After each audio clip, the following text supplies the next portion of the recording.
کیا ضروری ہے؟ وہ امام حسین کا پیغام سنیں۔ فرمایا یزید کی بیعت چاہتے ہو؟ یزید رجل فاسق، یزید کا پہلا تعارف یہ ہے کہ وہ فاسق ہے۔ بات سمجھیے، اس کا مطلب ہے کہ فاسق کو حسین نے اپنی بزم سے نکال دیا۔ فاسق اور حسینیت کا کوئی جوڑ، افمن کان مومن کمن کان فاسقا، قرآن نے کہا کیا مومن اور فاسق برابر؟ لا یستوون، کبھی برابر نہیں ہے۔ مومن مومن ہے اور فاسق فاسق۔ اور امام کیا کہہ رہے ہیں؟ میں کیوں بیعت اس کی نہیں کرتا؟ میں یزید کی کیوں بیعت نہیں کرتا؟ وہ فاسق ہے۔ پہلا تعارف ہے یزید کا رجل فاسق، دوسرا تعارف شارب الخمر، یزید شرابی ہے۔ تیسرا تعارف قاتل نفس المحترمہ، نفس محترمہ کا قاتل ہے۔ چوتھا تعارف معلن بالفسق، کھلا گناہ کرتا ہے۔ اگر آپ تھوڑا غور فرمائیں تو امام نے بہت خوبصورت میسج دیا ہے، میں اس لیے یزید کی بیعت نہیں کرتا کہ وہ فاسق ہے۔ اس کا مطلب یہ ہوا کہ اگر یزید فاسق ہے تو پھر فاسق کو یزیدی تو کہہ سکتے ہو، حسینی نہیں کہہ سکتے۔ اگر یزید شرابی ہے تو پھر تم شرابی کو، جب یزید شرابی ہے تو پھر ہر شرابی کو یزیدی کہہ سکتے ہو، حسینی نہیں کہہ سکتے۔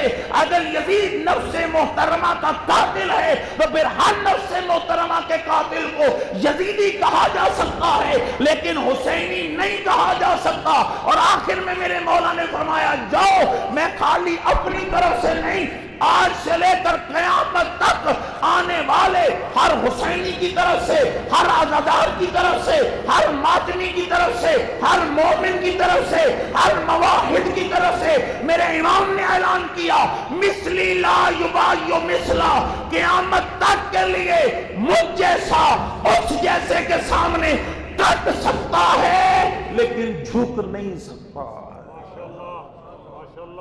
اور یزید کے سامنے جھکنے سے بچنے کا راز یہ ہے کہ کردار میں حسینی بن جائیے، اپنے عمل سے حسینیت کو ثابت کیجیے۔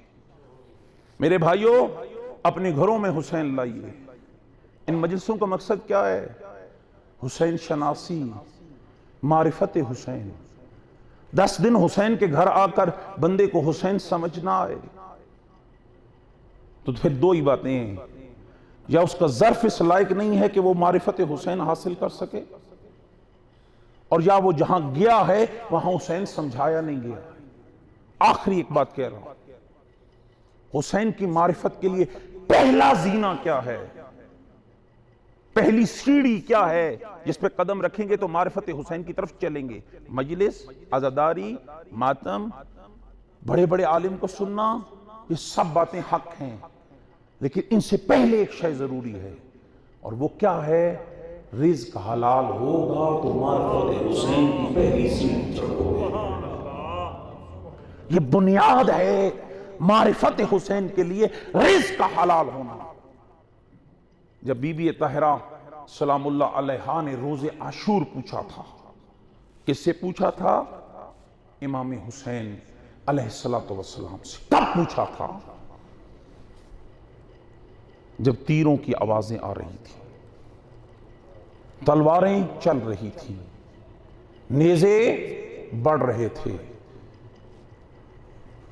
وہ جو سامنے امام حسین کو قتل کرنے آئے تھے نا، بی بی نے ان کے متعلق امام حسین سے چند سوال کیے، جن میں پہلا سوال یہ تھا کہ اے میرے ویر حسین، اے میرے بھائی حسین، یہ لوگ جو آپ کو قتل کرنے آ رہے ہیں، کیا یہ آپ کے بارے میں جانتے نہیں ہیں؟ اس بات کو سمجھیے گا میرے عزیز و بزرگوں دوست، کیا یہ آپ کی معرفت نہیں رکھتے؟ فرمایا ماجائی بالکل مجھے جانتے ہیں، معرفت نہیں رکھتے لیکن جانتے ہیں۔ کیا اے میرے بھائی، انہوں نے آپ کا اور نانے رسول کا جو تعلق تھا کبھی آپ پشت رسول پہ سوار ہوئے، کبھی دوش رسول پہ سوار ہوئے، کبھی رسول اللہ نے آپ کے لبوں کو چوم کے کہا حسین منی وانا من الحسین، کبھی فرمایا لوگوں اسے پہچانو انہ منی وانا منہ، کبھی فرمایا ان الحسین مصباح الہدی والسکینۃ لنا۔ اے میرے ویر، یہ جتنے باتیں میرے نانا نے آپ کے متعلق کی ہیں، انہوں نے بال واسطہ یا بلا واسطہ سنی ہے یا نہیں سنی ہے؟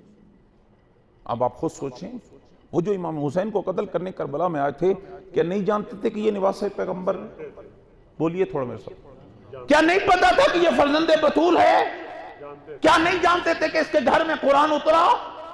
اور پھر امام نے ایک جگہ پر نہیں، جا کر دیکھیے مدینے سے لے کر کربلا تک جا بجا امام لوگوں کو اپنا تعارف کراتے رہے، تاکہ کوئی یہ نہ کہہ پائے کہ مجھے پتا نہیں چلا کہ کون حسین تھا جس کے خلاف میں جنگ لڑنے جا رہا ہوں۔ اب امام نے وہی جواب اپنی بہن کو بھی دیا، اے میری بہن، سب جانتے ہیں۔ کہا ویر، جب یہ سب تجھے جانتے ہیں تو پھر تجھے قتل کرنے کیوں آ رہے ہیں؟ تو میرے امام نے فرمایا یا اختی انہم مولیت بطونہم من الحرام، اے میری ماں جائی، ان کے پیٹ حرام سے بھر چکے ہیں۔ جب بطنوں کی غذا حرام ہوتی ہے، نہ اللہ کا قرآن اثر کرتا ہے، نہ 14 کا فرمان اثر کرتا ہے۔ اور یہی سبب ہے ہزاروں آیتیں سننے کے بعد بھی ہم ادھر کے ادھر کھڑے ہیں، ہزاروں حدیثیں سننے کے بعد بھی ہم وہیں پہ وہیں کھڑے ہیں۔